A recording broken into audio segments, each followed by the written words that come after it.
moment Richard Davis pulled Donald Campbell closer, everything changed.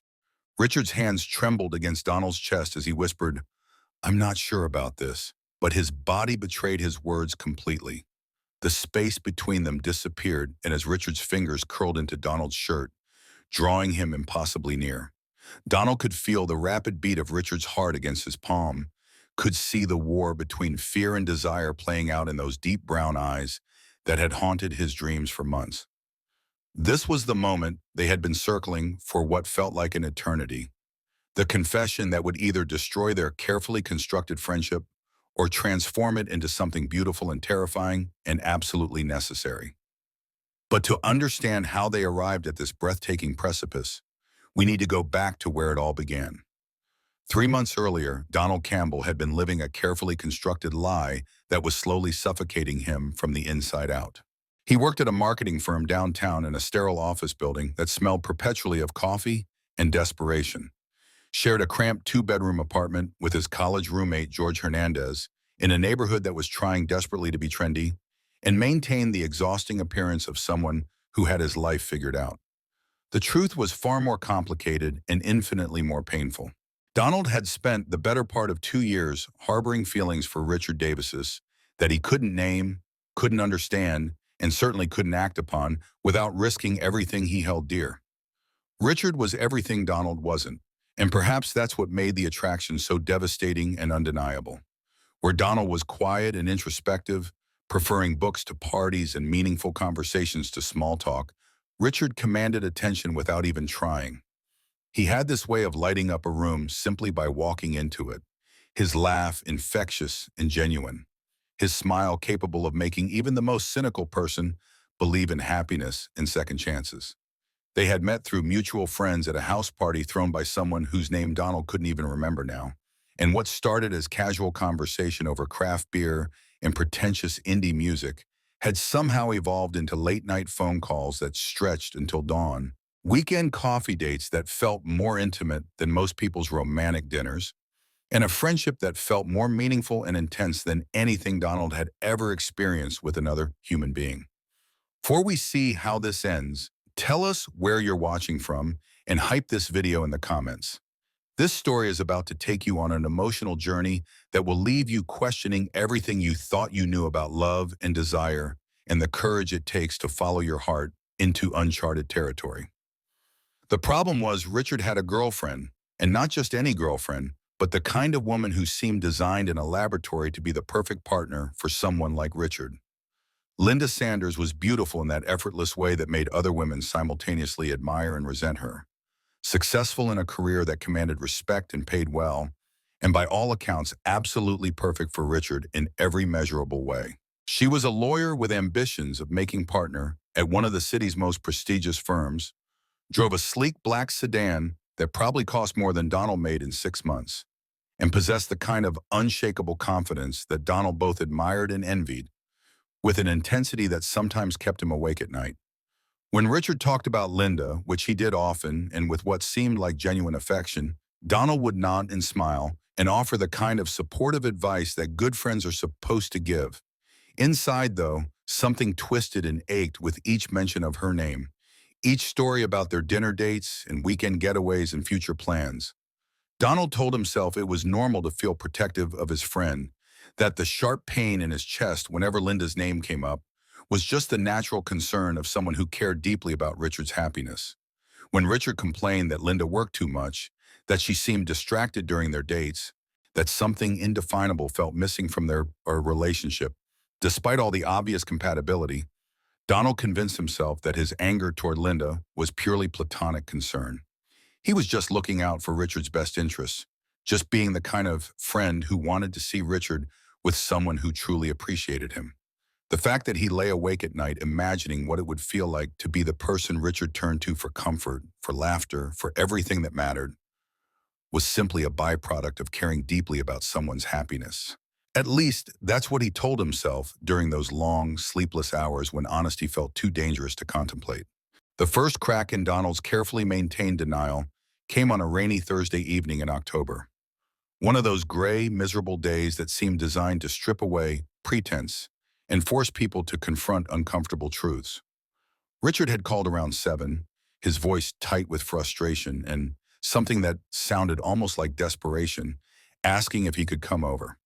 Linda had canceled their dinner plans again, citing an emergency brief that needed to be filed by morning, and Richard sounded like a man who was drowning in his own confusion.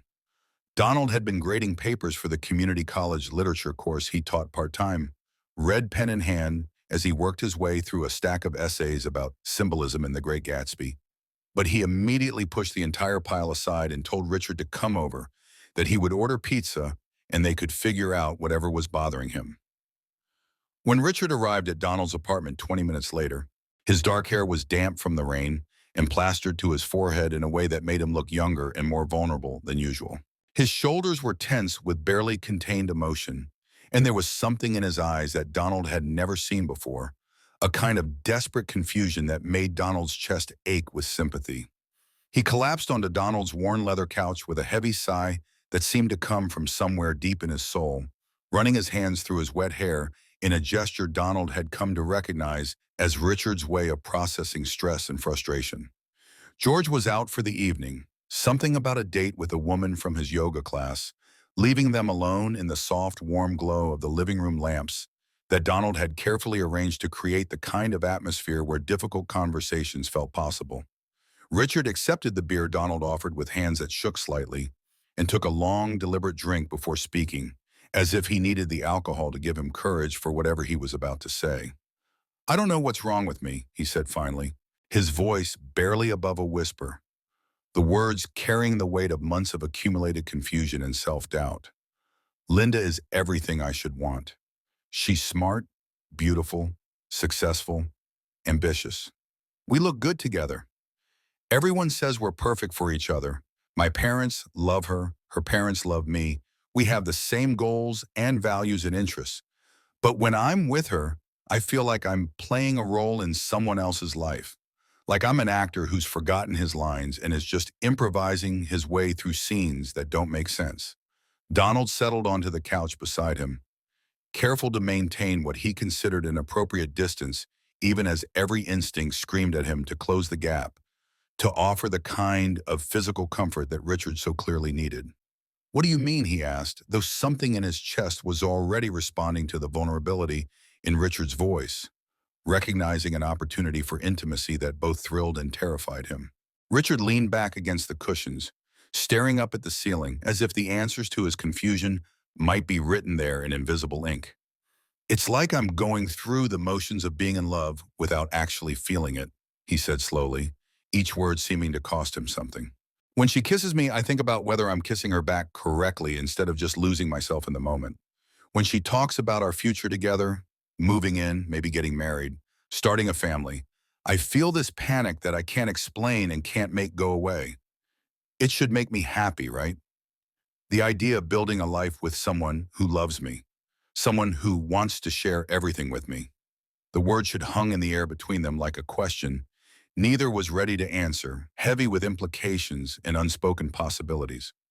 Donald found himself studying Richard's profile in the lamplight, the strong line of his jaw that he had memorized without meaning to, the way his eyelashes cast shadows on his cheekbones, the slight furrow between his eyebrows that appeared whenever he was thinking deeply about something. There was something achingly beautiful about Richard in moments like this, when his usual confidence and easy charm gave way to uncertainty and genuine, raw emotion that made Donald want to gather him close and promise that everything would be okay. "Maybe you're just not ready," Donald offered carefully, though the words felt hollow and inadequate even as he spoke them, a platitude that neither of them really believed.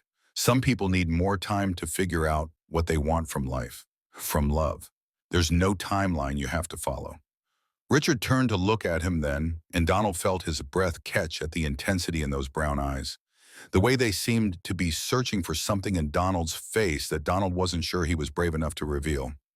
"That's just it, though," Richard said, his voice gaining strength as he spoke. "I'm 28 years old.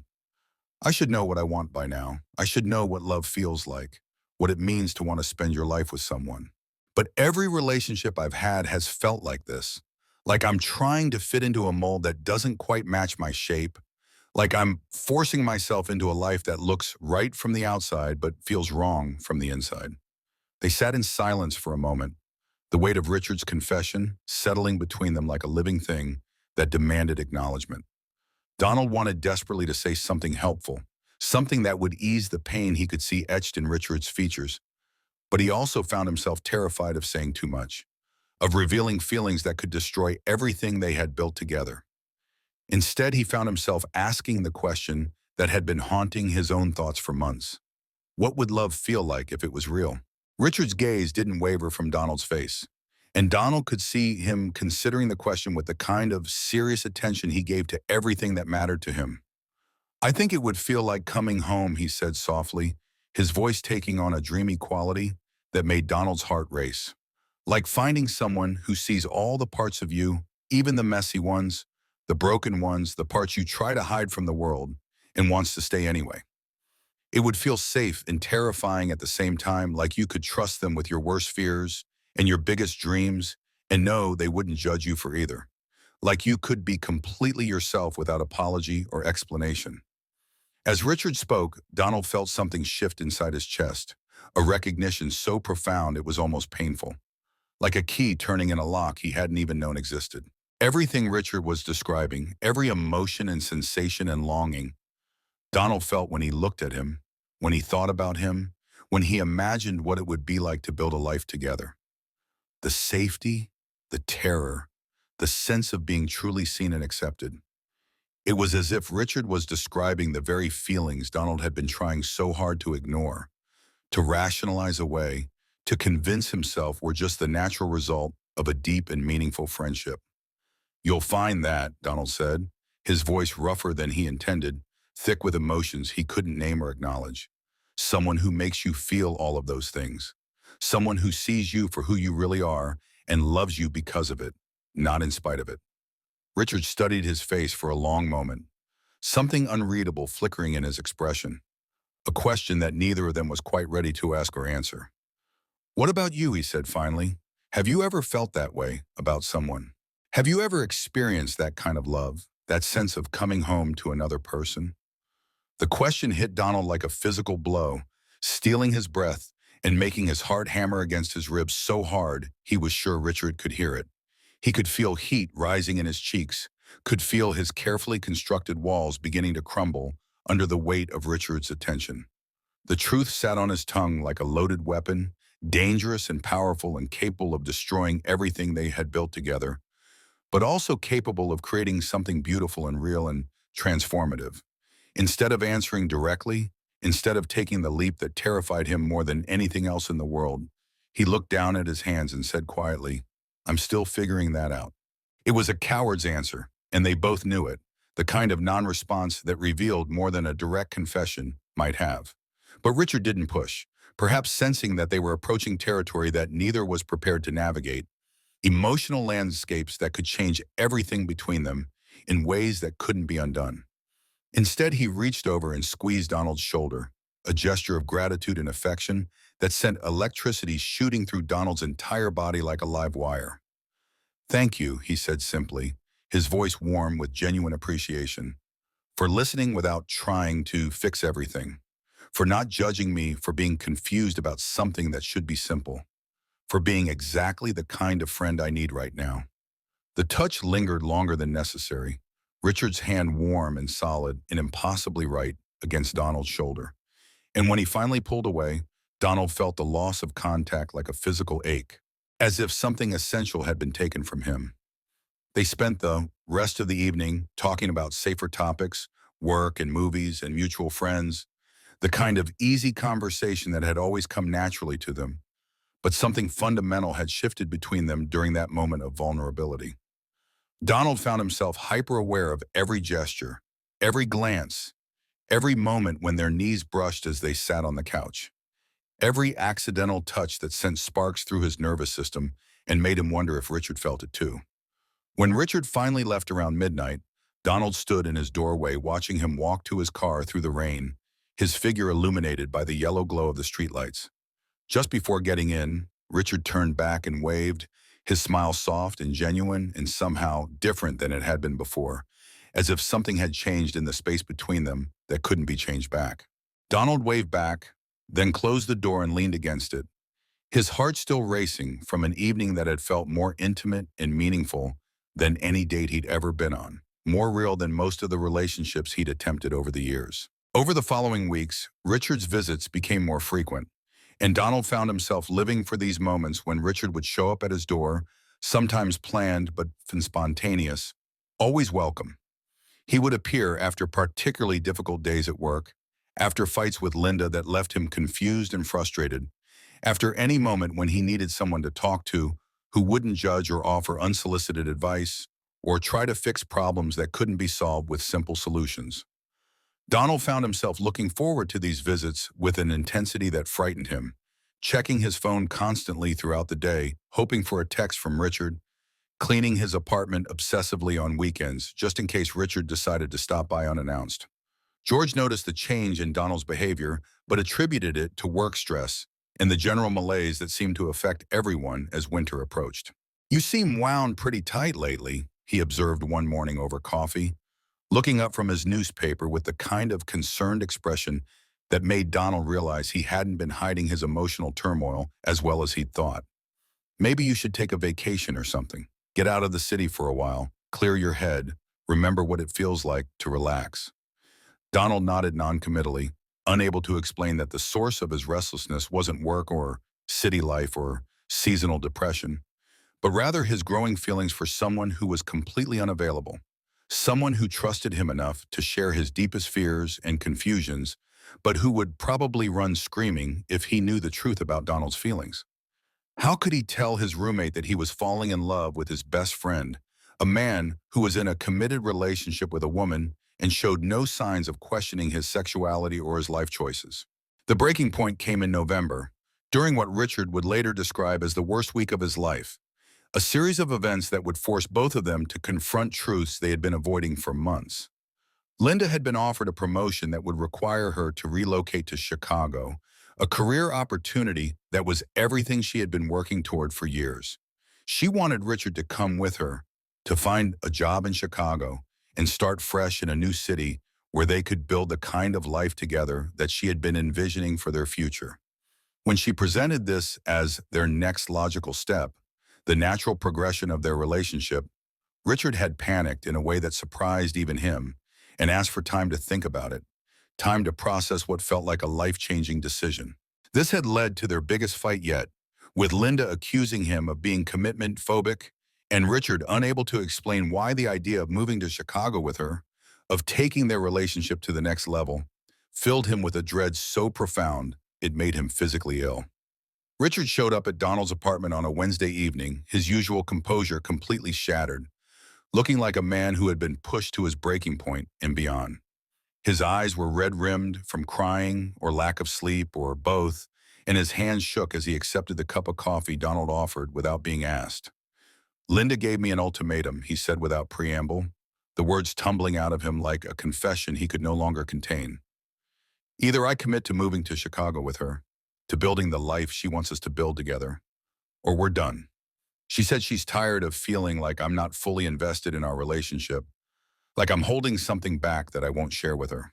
Donald felt his stomach drop, a sensation like falling from a great height without knowing where he would land. "What are you going to do?"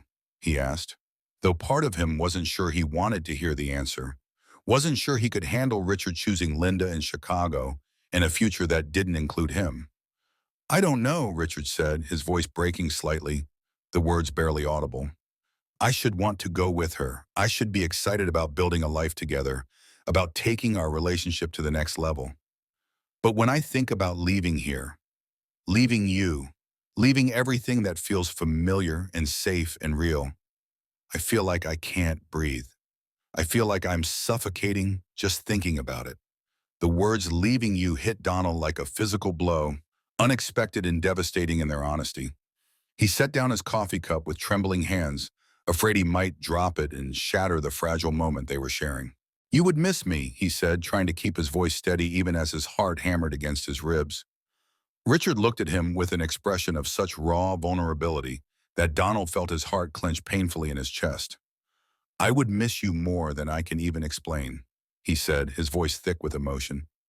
These past few months, you've been the best part of my days. When something good happens, you're the first person I want to tell. When something goes wrong, you're the only person who can make me feel better. When I imagine my future, when I try to picture what happiness looks like, you're always there. I don't know what that means, but I know I'm not ready to give it up. They were sitting on opposite ends of the couch, but the space between them felt charged with electricity, heavy with unspoken possibilities and dangerous truths that neither was quite ready to voice. Donald could see Richard struggling with something, could see the war between confusion and recognition playing out in his features, the way he kept opening his mouth as if to say something and then closing it again, as if the words were too big or too frightening to release into the world. Finally, Richard spoke again, his voice barely audible, each word carefully chosen and weighted with significance. Can I ask you something? And will you promise to be honest with me? Completely honest, even if the truth is complicated or uncomfortable. Donald nodded, though his throat felt too tight to speak, too constricted by fear and hope, and the terrible possibility that everything was about to change between them in ways that couldn't be undone. Do you think it's possible to love someone and not realize it? Richard asked, his eyes never leaving Donald's face, searching for something that Donald wasn't sure he was brave enough to reveal. To mistake the feeling for something else because it doesn't look like what you expected love to look like, because it doesn't fit the narrative you've been told about how these things are supposed to work. The question hung in the air between them, loaded with implications that neither was quite ready to acknowledge, heavy with the weight of months of unspoken feelings and careful pretense. Donald felt as though he were standing on the edge of a cliff, with Richard asking him to jump without knowing if there was anything to catch them on the way down, without knowing if they would survive the fall or if it would destroy everything they had built together. Yes, he said finally, his voice hoarse with emotion. I think people do that all the time. I think we're so conditioned to expect love to look a certain way that we miss it when it shows up in a different form. Richard moved closer on the couch, close enough that Donald could smell his cologne, that familiar scent that had become associated in Donald's mind with safety and comfort and the ache of wanting something he couldn't have. Close enough that he could see the flecks of gold in Richard's brown eyes, could count the freckles scattered across his nose, could feel the heat radiating from his body. What if the person you love isn't who you thought you were supposed to love? He asked, his voice dropping to barely above a whisper. What if everything you thought you knew about yourself, about what you wanted from life, was wrong? What if the life you've been trying to build doesn't fit because it was never meant to be your life? Donald's heart was beating so hard he was sure Richard could hear it, could probably see his pulse jumping in his throat. The air between them felt thick and charged, like the moment before a thunderstorm, when everything is holding its breath, waiting for the lightning to strike. What are you asking me? He whispered. Though part of him already knew, part of him had been waiting for this moment for months without daring to hope it would ever come. Richard reached out slowly, as if approaching a wild animal that might bolt at any sudden movement, his fingers brushing against Donald's hand with a gentleness that made Donald's breath catch in his throat. The contact sent shockwaves through Donald's entire body, every nerve ending suddenly alive and singing with possibility. I'm asking if you think it's possible that I've been in love with my best friend for months without realizing it, he said, his voice gaining strength as he spoke, as if saying the words out loud was giving him courage. I'm asking if you think it's possible that the reason nothing feels right with Linda, the reason I can't imagine moving to Chicago with her, is because my heart belongs to someone else entirely. Someone I never expected to fall in love with, but who has become the most important person in my world. The confession hit Donald like a tidal wave, overwhelming and devastating and beautiful all at once. For months, he had convinced himself that his feelings were one-sided, that Richard saw him only as a friend and confidant, that the intimacy between them was something he was imagining or projecting because he wanted it so desperately. The possibility that Richard might feel the same way had existed only in Donald's most secret fantasies, the ones he allowed himself to indulge in during sleepless nights, when the ache of wanting became too much to bear, and he let himself imagine what it would be like if Richard looked at him with love instead of just friendship. Richard, Donald breathed, his voice thick with emotion, with years of suppressed longing and careful pretense finally cracking open to reveal the truth underneath. I know it's crazy, Richard continued, his thumb tracing gentle circles on Donald's knuckles. The touch so tender and careful that it made Donald want to cry. I know it changes everything between us. I know it's terrifying and complicated and probably the most frightening thing I've ever admitted to myself, let alone to another person. But I can't pretend anymore that what I feel for you is just friendship. When I imagine my future, you're in it. When I think about the person I want to come home to at the end of every day, it's you.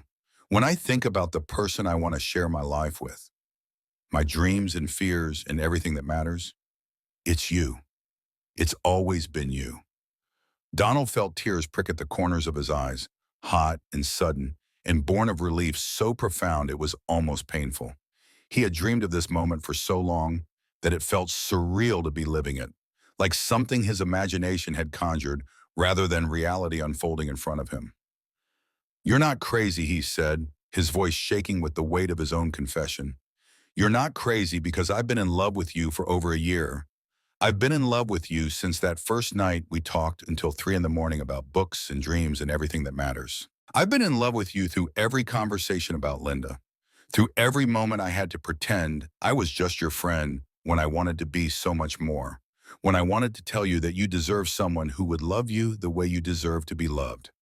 Richard's eyes widened, and Donald could see the exact moment when understanding dawned, when the pieces of their friendship rearranged themselves into a new pattern that made sense of everything that had come before.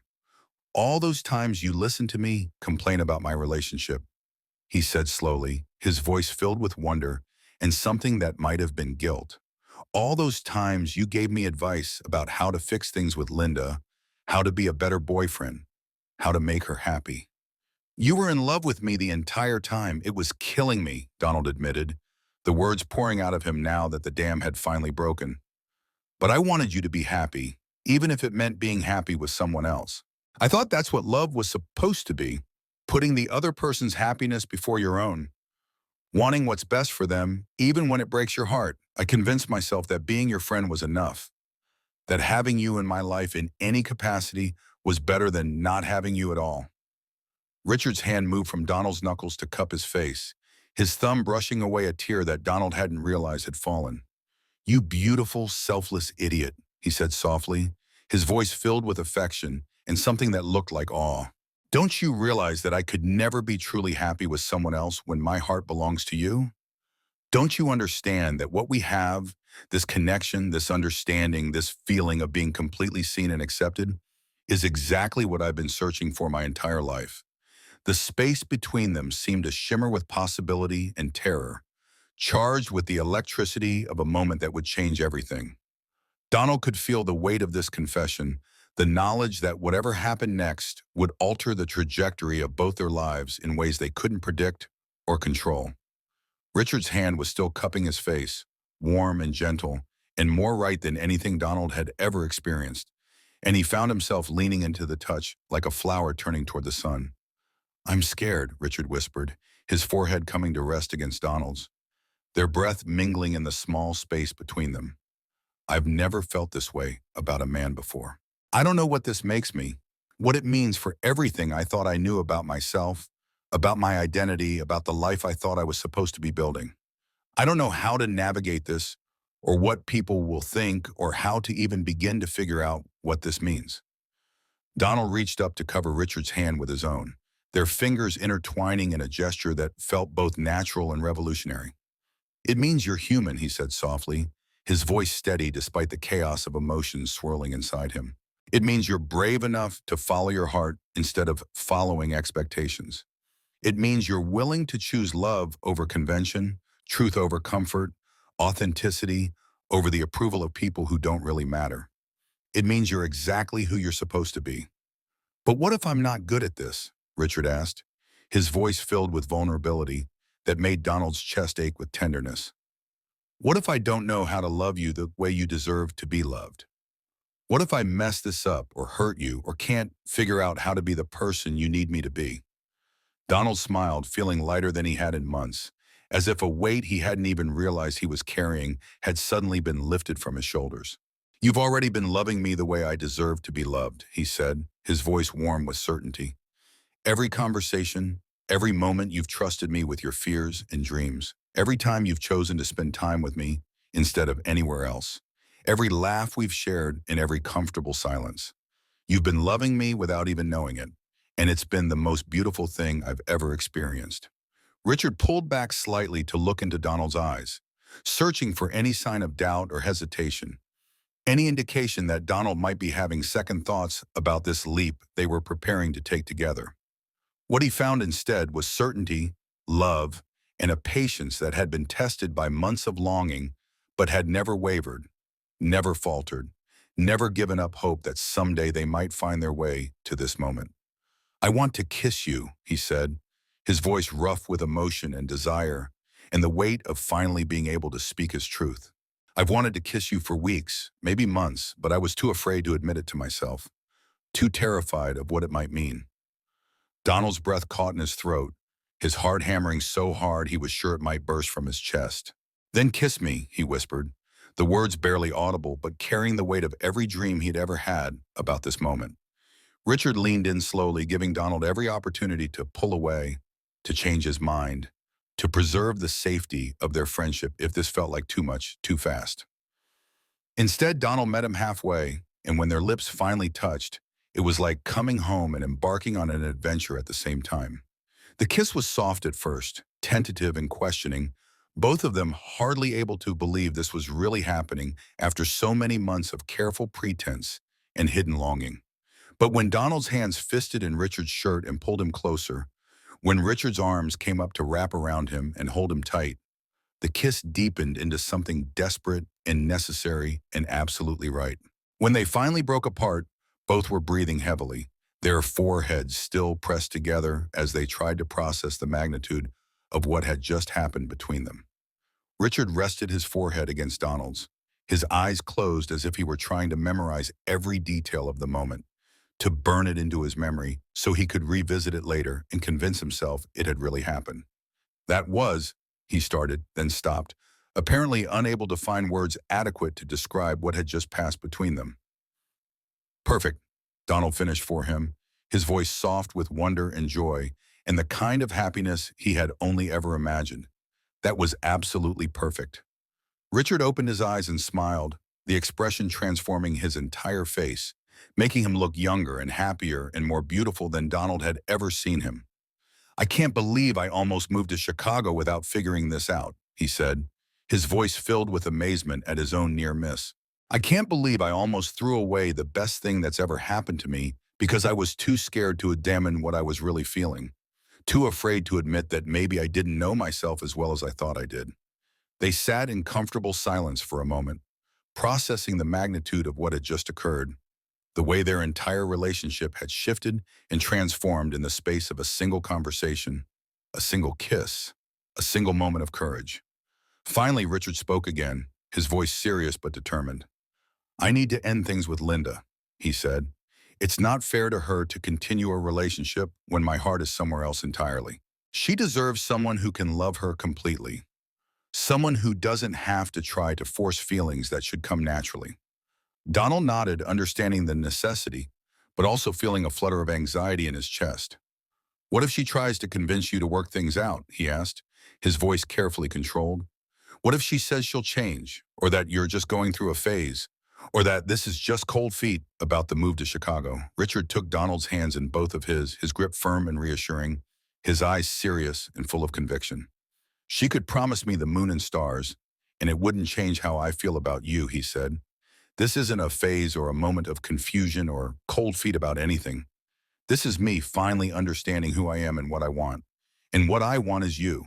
What I want is a life with you, whatever that looks like, however we figure out how to build it together. The conversation with Linda took place 2 days later, on a Friday evening at the coffee shop where she and Richard had had their first date 2 years earlier.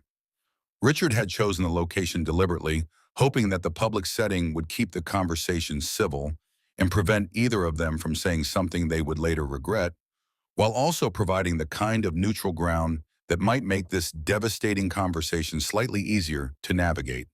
He arrived early and chose a table in the back corner, away from the main flow of foot traffic, but still visible enough to feel safe, and spent 20 minutes rehearsing what he was going to say while nursing a cup of coffee that had long since grown cold. Linda arrived exactly on time as she always did, her blonde hair pulled back in a professional chignon that made her look older and more serious than her 26 years, her expression carefully neutral, in the way that suggested she had prepared herself for this conversation as thoroughly as she prepared for court appearances. She had clearly spent time thinking about what Richard might say, had probably spent the morning strategizing the best way to convince him to move to Chicago with her, to commit to the life they had been building together. What she hadn't prepared for was the truth, the devastating honesty that would change everything between them in ways that couldn't be undone or negotiated away. Richard stood when she approached the table, a gesture of respect that felt important given what he was about to do to their relationship, what he was about to take away from both of them. Linda accepted the latte he had ordered for her, or her favorite vanilla and cinnamon combination that he had memorized after 2 years of coffee dates and lazy Sunday mornings, and settled into the chair across from him with the kind of composed confidence that had first attracted him to her and now made what he was about to do feel even more cruel and necessary. "You look like you've made a decision," she said without preamble, her blue eyes studying his face for clues, reading his expression with the same analytical skill she brought to legal briefs and courtroom arguments. Richard nodded, his hands wrapped around his coffee cup for warmth and stability, his heart hammering against his ribs as he prepared to say the words that would end their relationship and change both their lives forever. "I have," he said, his voice steadier than he felt, "and I owe you complete honesty about why, even if that honesty is going to hurt both of us." Linda's expression didn't change, but Richard caught a flicker of something in her eyes that might have been relief or might have been dread, as if part of her had been expecting this conversation for longer than either of them wanted to admit. "I'm listening," she said, her voice carefully controlled in the way that suggested she was bracing herself for impact.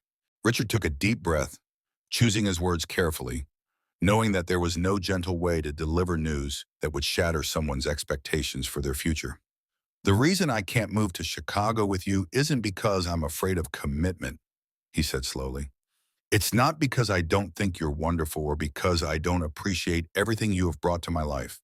It's because I'm in love with someone else, someone I should have recognized my feelings for months ago, someone who has been right in front of me this entire time." Linda's composure cracked slightly, her eyebrows drawing together in confusion, and something that looked like hurt beginning to creep into her expression. "Who?" she asked, her voice sharper than usual, the professional mask slipping to reveal the vulnerable woman underneath. "Donald Campbell," Richard said simply, the name carrying more weight than he had expected, more significance than 3 syllables should have been able to hold. "My best friend, the man I've been in love with without realizing it for most of our relationship, the person who has become the most important part of my life without either of us understanding what that meant." The words hung in the air between them like a confession at trial, heavy with implications and consequences that neither could take back or soften. Linda stared at him for a long moment, her expression cycling through surprise, hurt, confusion, and finally, a kind of understanding that suggested this revelation was explaining things that had been puzzling her for months. "That explains a lot," she said quietly, her voice softer than he had expected, tinged with sadness, but also with something that might have been relief. Richard felt his stomach clench with guilt, with the knowledge that he had wasted months of her time and emotional energy, that he had let her invest in a future that was never going to happen, because he hadn't been brave enough to examine his own feelings honestly. "I'm sorry, Linda," he said, the words feeling inadequate but necessary. "I'm sorry I didn't figure this out sooner. I'm sorry I wasted your time and mine trying to force something that was never going to work, trying to build a life that wasn't authentic to who I really am." Linda took a sip of her latte, her movements precise and controlled, and Richard could see her processing this information with the same methodical approach she brought to complex legal problems. "You know what the worst part is?" she said after a moment, her voice thoughtful rather than angry. "It's not that you're leaving me for someone else. It's not even that you're leaving me for a man, though that does add an interesting twist to the story I'll have to tell people. It's that I'm not even surprised. I've felt for months like you were holding something back, Like there was a part of yourself you couldn't give me, no matter how hard you tried or how much I wanted it.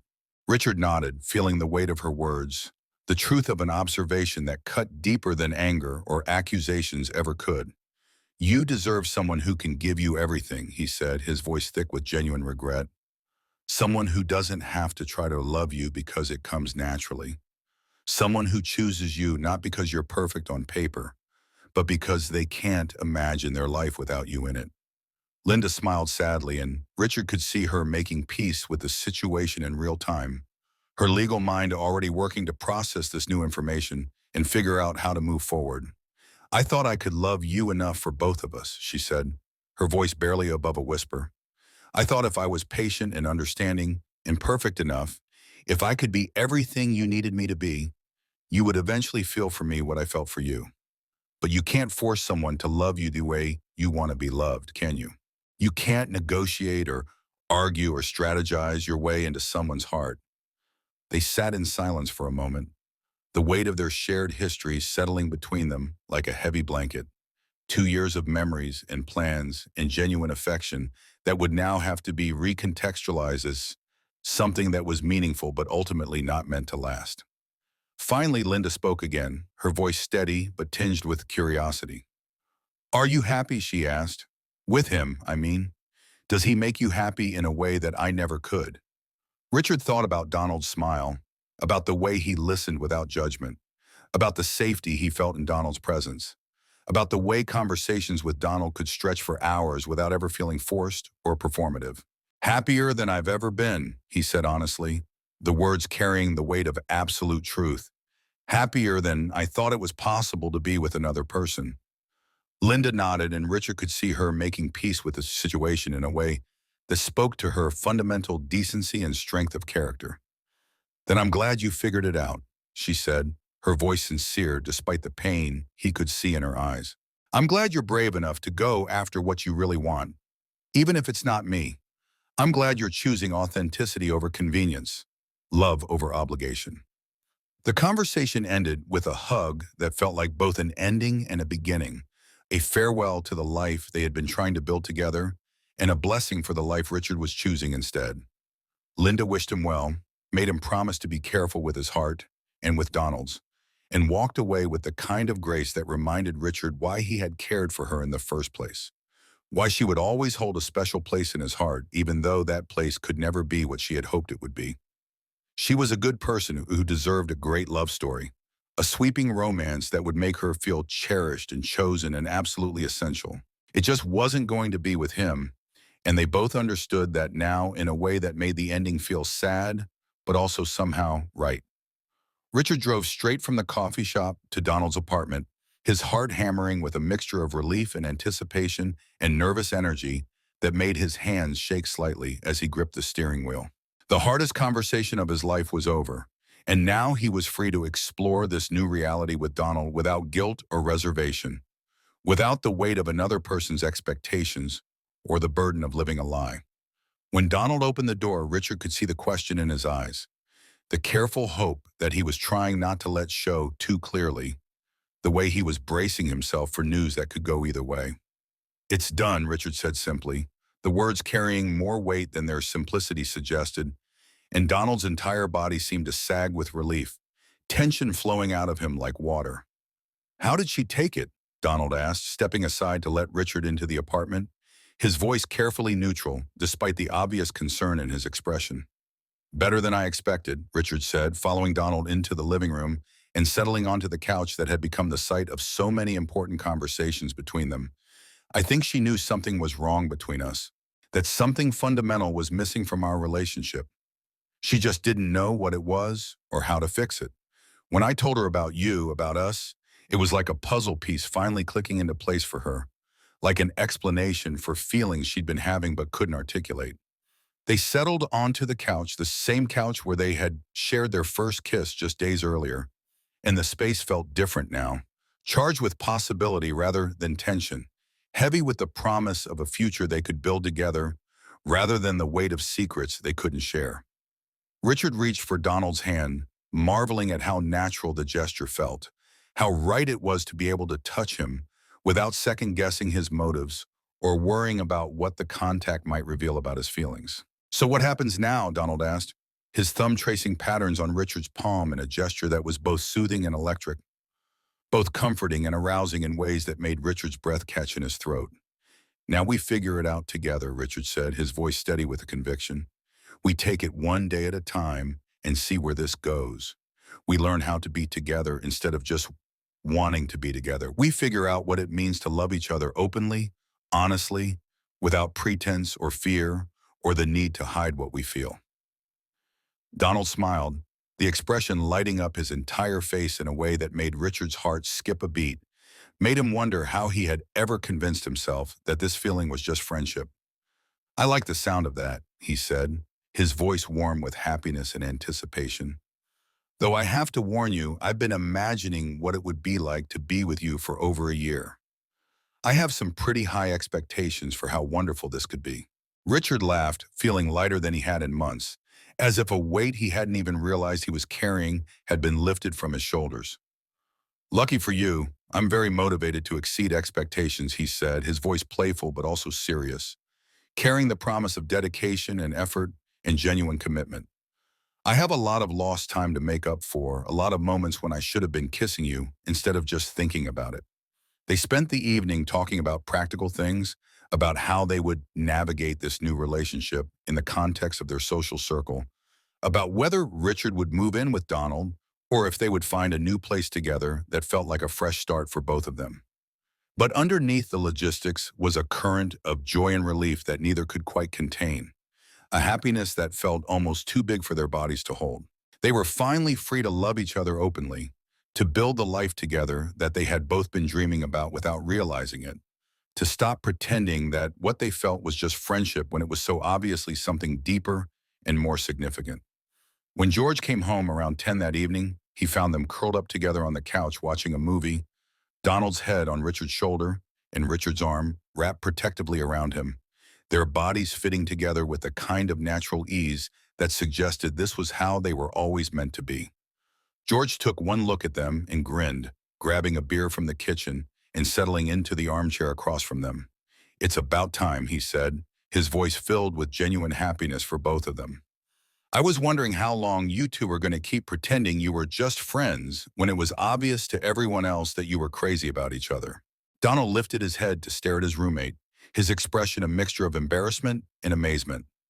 "You knew?" he asked, his voice filled with wonder at the idea that their feelings had been so transparent to outside observers. George laughed, taking a long drink of his beer before answering. "Donald, you've been mooning over this guy for months," he said with affectionate exasperation. "And Richard, you've been here more than your own apartment lately, looking at Donald like he hung the moon and stars. I'm not blind, just polite enough not to comment on it. I'm just glad you finally figured it out before one of you did something stupid like move to another city." Richard felt heat rise in his cheeks, embarrassed by how obvious their feelings had apparently been to everyone except themselves. "Were we really that transparent?" he asked, his voice slightly strangled with mortification. "To everyone except yourselves, apparently," George said with a shrug, his expression fond and slightly amused. "But seriously, I'm happy for you guys. You're good together. You balance each other out, and you make each other better. Plus now, I don't have to watch Donald mope around the apartment anymore whenever you're out with Linda." 3 weeks later, Richard officially moved into Donald's apartment, a transition that felt both monumental and completely natural at the same time. They had spent those weeks in a state of blissful discovery, learning how to navigate the shift from friendship to romance, figuring out how to incorporate physical intimacy into a relationship that had already been emotionally intimate for months. There were moments of awkwardness, times when they had to consciously remember that they were allowed to play now, allowed to hold hands, allowed to express the feelings they had kept hidden for so long.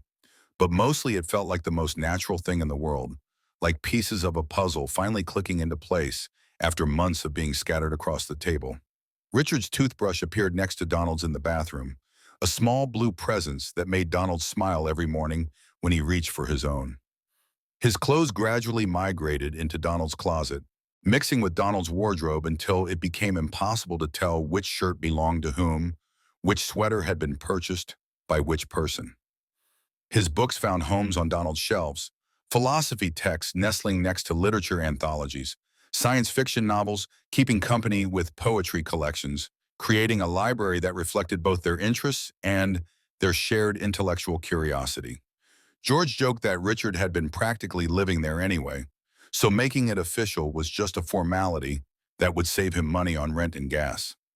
The morning Richard brought over the last of his belongings, a single box containing the few items that had been left at his old apartment, Donald woke up to find him standing in the kitchen making coffee, still in his pajamas with his hair sticking up at odd angles in a way that made him look younger and more vulnerable than usual.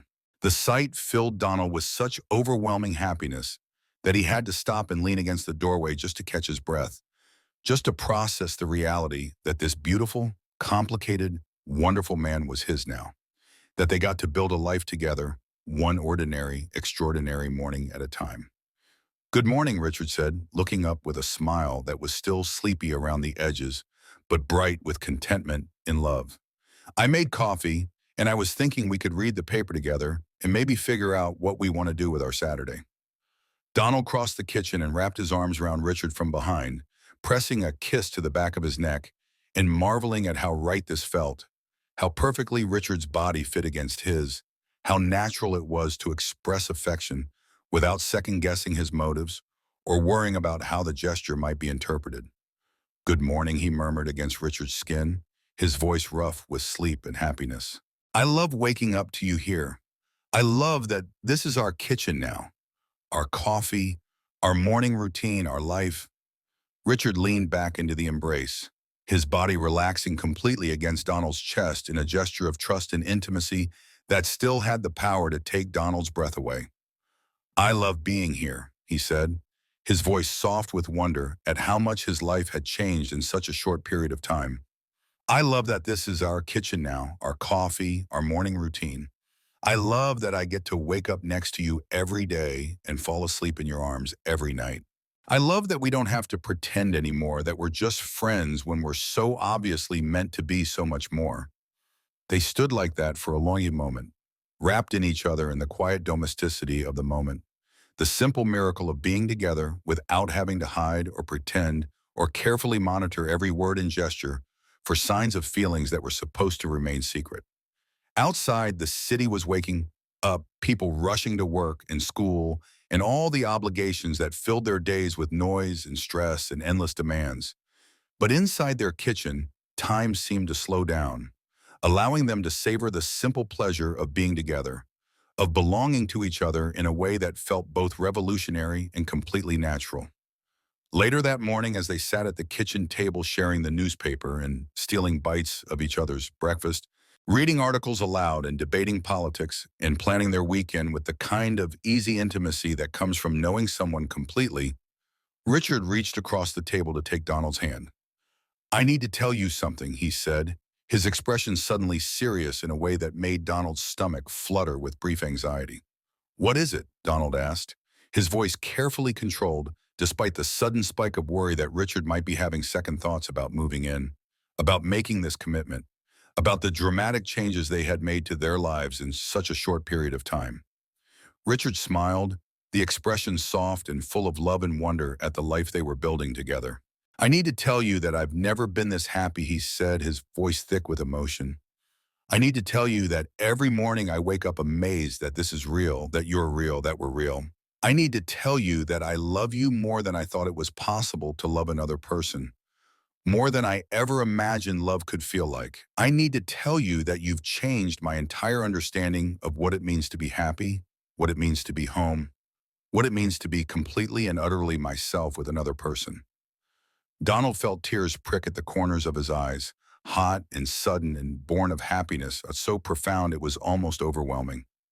"I love you too," he said, his voice thick with emotion and wonder at how much his life had changed since that first night Richard had shown up at his door, confused and frustrated about his relationship with Linda. "I love you so much, it sometimes scares me, in the best possible way. I love you so much that I can't imagine what my life was like before you were in it. Can't remember what it felt like to wake up alone or go to sleep without you next to me." Richard brought Donald's hand to his lips and pressed a gentle kiss to his knuckles, a gesture that was both tender and possessive, both sweet and somehow deeply erotic. "Don't be scared," he said, his voice warm with certainty and promise. "We have all the time in the world to figure this out together. We have the rest of our lives to learn how to love each other better, how to build something beautiful and lasting and real." And they did. Over the following months, they settled into a rhythm that felt as natural as breathing, as essential as heartbeat. They learned each other's quirks and habits, discovered new ways to make each other laugh, navigated their first fight about whose turn it was to do the dishes in their first makeup session that lasted until well past midnight.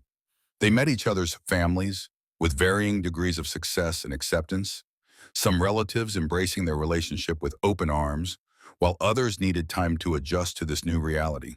They built traditions and inside jokes in a shared life that neither had imagined possible when they were still pretending to be just friends.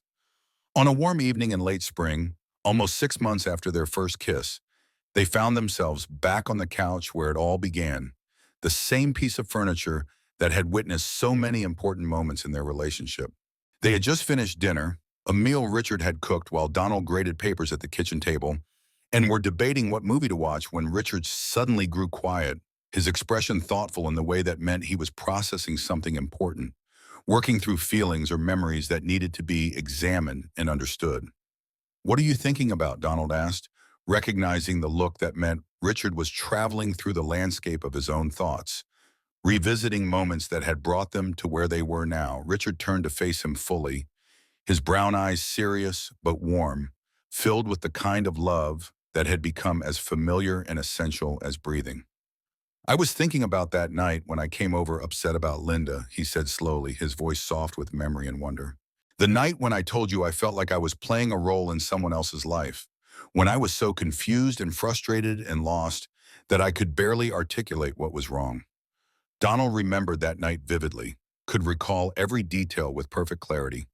The rain on Richard's hair, the vulnerability in his voice, the way he had struggled to articulate feelings he didn't yet understand. The careful distance Donald had maintained on the couch, even as every instinct screamed at him to close the gap and offer comfort. "What about it?" he asked, though he suspected he knew where Richard's thoughts were leading. Richard reached for Donald's hands, holding them gently in his own, his thumbs tracing familiar patterns on Donald's skin. "I was thinking about how lost I felt then, how confused and frustrated and empty," he said, his voice gaining strength as he spoke. "Like I was drifting through someone else's life without any real connection to what was happening around me. And I was thinking about how different everything is now, how full my life feels, how right everything is when I'm with you, how I finally understand what it means to be completely myself with another person." Donald felt warmth spread through his chest at the words, a happiness so complete and profound that it sometimes still surprised him with its intensity. "You're not playing a role anymore," he said softly, his voice filled with love and pride at how far Richard had come in understanding himself, in embracing who he really was instead of who he thought he was supposed to be. "No," Richard agreed, his voice firm with a conviction. "For the first time in my life, I feel like I'm exactly who I'm supposed to be. Like I'm living my real life instead of some approximation of what I thought my life should look like, instead of following a script that someone else wrote for me. Like every choice I make now is authentic to who I really am instead of who I think other people want me to be." They sat in comfortable silence for a moment, both reflecting on the journey that had brought them to this point, the months of confusion and longing and careful pretense that had finally given way to honesty and love and the courage to choose happiness over convention. Finally, Donald spoke, voicing a question that sometimes still haunted his quieter moments. "Do you ever regret it?" he asked, his voice carefully neutral. "Taking the risk, changing everything, choosing this life over the one you thought you were supposed to want?" Richard's answer came without hesitation, swift and certain, and backed by the kind of conviction that comes from deep self-knowledge. "Never," he said firmly, his voice strong with absolute certainty. "Not for a single second. Not even in my darkest moments of doubt or fear or confusion about what the future holds. The only thing I regret is how long it took me to figure out what was right in front of me. How many months I wasted trying to force myself into a life that didn't fit instead of embracing the life I actually wanted." Donald smiled, feeling the same certainty settle in his chest like a warm weight, solid and comforting and absolutely right. I used to think that loving you was the most painful thing I'd ever experienced, he said, his voice soft with memory and wonder at how much had changed. All that wanting and hoping and pretending to be okay with just friendship when every conversation felt like both a gift and a torture. But in now, I think it was just preparing me to appreciate this even more, teaching me to value what we have because I know what it's like to want it and not be able to have it. Richard leaned in to kiss him, soft and sweet and full of promise, the kind of kiss that spoke of years of tomorrows stretching out ahead of them, years of moments like this when they could express their love openly and honestly without fear or reservation. I love that we get to have this, he murmured against Donald's lips, his breath warm and intimate in the small space between them. I love that we get to love each other out loud now, that we don't have to hide or pretend or carefully monitor every word and gesture for signs of feelings we're not supposed to have. As they settled back into each other's arms to watch their movie, Donald marveled at how perfectly Richard fit against his side, how natural it felt to have Richard's head on his shoulder and Richard's hand resting over his heart, how right this was in a way that transcended explanation or analysis. This was what Richard had been searching for all along, what they both had been searching for without fully understanding what they were looking for. Not the dramatic passion of movies and novels, not the kind of love that burns bright and fast and leaves nothing but ashes, but this quiet certainty, this sense of coming home to exactly where they belonged, this feeling of being completely known and loved and accepted for exactly who they were. The movie played on the television, but neither was really watching, too busy existing in this moment. In this space they had created together where love was simple and honest and exactly what it was supposed to be. Outside, the world continued its chaotic dance of heartbreak and hope, people searching for connection and meaning and someone to share their lives with. But inside their living room, everything was exactly as it should be. Two people who had found their way to each other despite all the obstacles and confusion and fear, who had chosen love over convention and truth over comfort and each other over everything else that had once seemed important. Later that night, as they lay in bed with Richard's head pillowed on Donald's chest, their bodies intertwined in the kind of intimate tangle that comes from months of learning how to sleep together, how to share space and breath and dreams. Richard spoke into the darkness that surrounded them like a protective cocoon. Donald, he said softly, his voice barely above a whisper, but carrying the weight of everything he felt. Donald murmured, his fingers combing gently through Richard's hair in a gesture that had become as automatic as breathing, as natural as the beating of his own heart. Thank you, Richard said, his voice thick with emotion and gratitude, and wonder at how much his life had changed since that first night when he had shown up at Donald's door confused and lost and desperate for someone to help him make sense of what he was feeling. For being patient with me when I didn't understand what I was feeling. For loving me even when I didn't know how to love myself. For waiting for me to catch up to what you already knew. For never pushing or demanding or making me feel guilty for taking so long to figure out what should have been obvious. Donald pressed a kiss to the top of Richard's head, breathing in the familiar scent of his shampoo, marveling at how something as simple as the smell of Richard's hair could fill him with such profound contentment and peace. I would have waited forever, he said simply, the words carrying the weight of absolute truth. Some things are worth waiting for, and some people are worth any amount of patience and hope and faith that eventually everything will work out the way it's supposed to. Richard lifted his head to look at Donald in the dim light filtering through their bedroom window, the soft glow from the street lamp outside casting gentle shadows across his face and making his eyes look deeper and more mysterious than usual. We're really doing this, aren't we, he said, his voice filled with wonder and something that might have been disbelief at how much happiness it was possible for one person to contain. We're really building a life together, creating something beautiful and lasting and real. Donald smiled, reaching up to cup Richard's face in his hands, his thumbs brushing across Richard's cheekbones in a gesture that was both tender and possessive, both loving and somehow deeply erotic. We're really doing this, he confirmed, his voice warm with certainty and promise and excitement about all the tomorrows stretching out ahead of them. And it's going to be beautiful, more beautiful than either of us can imagine right now. Richard kissed him then, slow and deep and full of all the love they had discovered together, all the passion they had been suppressing for months without even realizing it. All the promise of years of nights like this when they could express their feelings without reservation or fear. When they broke apart, Richard settled back against Donald's chest with a contented sigh that spoke of happiness so complete it was almost overwhelming. "I never knew it could feel like this," he said, his voice soft with wonder and gratitude. "Love, I mean. I never knew it could feel so easy and so right and so completely natural, like breathing or sleeping or any other essential function of being alive." Donald tightened his arms around Richard, holding him close as sleep began to claim them both, pulling them down into dreams that would be filled with visions of the future they were building together. "Now you know," he whispered, his voice already thick with approaching sleep. "Now we both know what it feels like to love and be loved completely, what it means to find the person who sees all of you and chooses to stay anyway." As they drifted off to sleep, wrapped in each other's arms and the certainty of their love, Donald thought about the journey that had brought them here. The long and winding path that had led from confusion and longing to understanding and acceptance, and finally to this perfect moment of peace and contentment.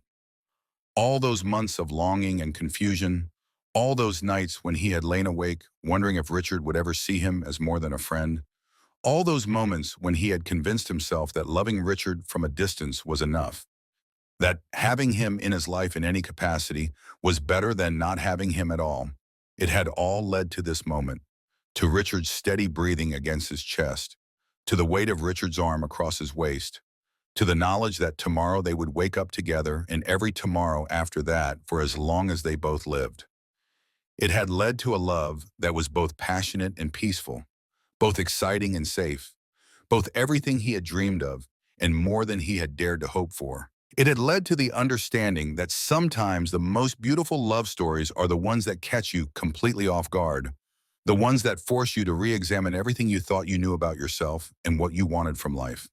In the morning, they would wake up and make coffee together and read the newspaper and plan their day with the kind of easy intimacy that comes from knowing someone completely and being known by them in return. They would kiss goodbye when Richard left for work and text each other silly things throughout the day and come home to each other in the evening with stories to share and dreams to discuss. They would build a life together, one ordinary, extraordinary day at a time, creating something beautiful and lasting and uniquely their own. But tonight they slept peacefully in each other's arms, two people who had found their way home to each other despite all the obstacles and confusion and fear that had stood in their way. They had chosen love over convention, truth over comfort, each other over everything else that had once seemed important. And in doing so, they had discovered that sometimes the greatest love is the one that teaches you who you really are, that shows you parts of yourself you never knew existed, that gives you the courage to become the person you were always meant to be. Sometimes the greatest love is the one that teaches you that the heart wants what it wants, regardless of gender or expectation or what makes sense on paper, regardless of the life you thought you were supposed to want or the person you thought you were supposed to be. Sometimes love is patient and kind enough to wait for you to figure out who you really are, to give you the time and space you need to understand feelings that don't fit into the neat categories you've been given for organizing your emotional life. Sometimes love is brave enough to risk everything for the possibility of something real and true and lasting, even when that risk means potentially losing everything you thought you knew about yourself and your place in the world. Richard had said he wasn't sure about taking that leap, but his body had disagreed, pulling Donald closer and refusing to let go, choosing instinct over intellect, heart over head, love over fear. In that moment, in that gesture, in that choice to trust his heart over his carefully constructed defenses, he had opened the door to a love that would transform both their lives in ways they couldn't have imagined when they were still pretending to be just friends. They had crossed a bridge that neither could uncross, stepped through a doorway that led to a completely different understanding of who they were and what they wanted from life. And on the other side, they had found exactly what they had been searching for all along, without even knowing they were searching: each other. The missing piece that made everything else make sense, the person who could see all their flaws and fears and broken places and choose to love them anyway, the one who made them feel like they were finally, completely, authentically themselves. They had found a love that was worth the risk, worth the fear, worth changing everything they thought they knew about their own hearts and desires and dreams for the future.